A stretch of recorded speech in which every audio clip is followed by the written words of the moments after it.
Well, hey folks, how y'all doing? And oh man, yeah, let's beef some things up. Walking through Sam's Club this afternoon, and I saw this. And this is a little. Sometimes they have prime at Sam's Club, but this time they had some prime ribeye. Look at that marbling on that. That is a beautiful looking ribeye. So we're gonna season that up a little bit, and you know what? It's gonna be a steak and tater kind of night. Let's get some taters ready, and you know what? We're gonna fire up that Blackstone grill and griddle combo, and cook them both, one on the griddle and one on the grill. All right, steak and taters. We get those taters going today. We're using we're using one of these dangerous devices again.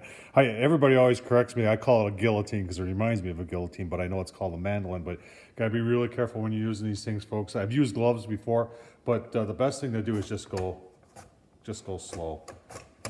And when you get down to almost nothing, you just gotta remember to take it slow, so you don't cut off. You're watching like waiting for a crash at the end of a car race. Is he gonna take off the tip of his finger or isn't he not? No, I'm gonna do one more. That's it. I get down to something like that, I ain't doing it anymore. So we're gonna let this soak in some water, a little salt in there, and then we'll get them on the griddle. All right, I did trim off a little bit of the hard fat on the side there. There was a little bit just too much for my liking on there. And then a little bit of the Zang stir fry oil. You know how I love this stuff. And then my son and daughter-in-law brought this back for me from Mexico.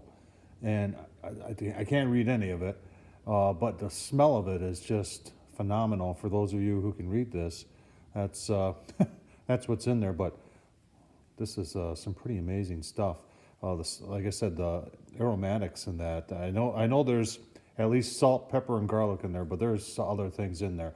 But I tell you what, let's get them taters on the griddle, shall we? Oh man, taters are on there, folks. Got two thick cut slices of bacon on there, and I tell you what, frying up potatoes in bacon grease. Oh, that's awesome. Plus, we're not done with the seasoning process on this griddle top. So the more we use the bacon, the better it's going to season. And we'll just move things around a little bit here. I put a little bit of Zangs on the taters, and that same seasoning that I used on the steak, I put on here. And I tell you, folks, I wish you could smell this. This is just awesome. But she's plenty hot, cooking up real nice. So give me a couple more look-sees. You stay tuned. Oh man, so I've got the pitch kind of set so everything's going toward the back. So I move my bacon up so the bacon fat is running underneath the potato, and we're cooking this really in bacon fat. And that is just, oh man, that's awesome. You can see this bacon is just about done. And I ain't gonna waste that. That's gonna be good eating right there. And we just fired up our grill, and we'll get that fired up. And once these get a little bit closer to being done, we'll put our steak on. Oh, are you getting hungry? I am.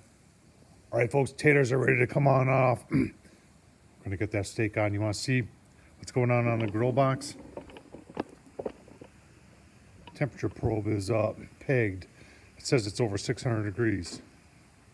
So, oh man, that's getting hot. So we'll get the steak on there next. All right, folks, the first time we've cooked on the grill side of this. You can see that it's got cast iron grates. And let's just check some of the temps there. It looks like in the middle there we're right around 630. I mean, it's hot. 550. Trying to shoot just the cast iron. 530 on the other end. Right there. 433. So looks like it's obviously hotter in the middle. So let's get our steak on. Right in the middle. Nice sizzle. Give you a couple look-sees. All right, let's take a look. Like I said, I've never cooked on this side of the grill before, where we've got the gas grill box. And remember, this thing comes off, and then you've got like a burner underneath. You can put a big pot on there and boil water or whatever. So what I did was I went about about a minute and a half, gave it a 180 flip. And what's happening is the grease is coming off this, and it is igniting on the drip tray underneath, which is actually a good thing. So let's take a look. Oh man, that's nice. So for the first time, we got some nice grill marks here. We're gonna go probably the same thing, about a minute and a half to 2 minutes, and then do like a 180, and then a minute and a half, 2 minutes, and then we'll be plated up I'll give you a look-see at that. Oh man, taters and steak. Let's take a look at our steak, shall we?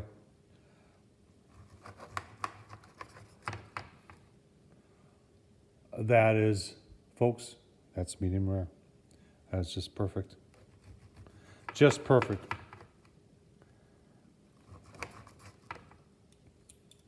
Take a little, I'll just take a little piece here. I get a lot of criticism a lot of time. You don't take a taste test. Well, here's a taste test. Look at that. That's perfect. Medium rare. Look at those potatoes. All in the Blackstone. Griddle grill combo. That's good stuff. Folks, I hope you enjoyed this. Tom Horseman on YouTube. Thumbs up, leave a comment. Please subscribe. And as always, can't say it enough. Thank you for watching.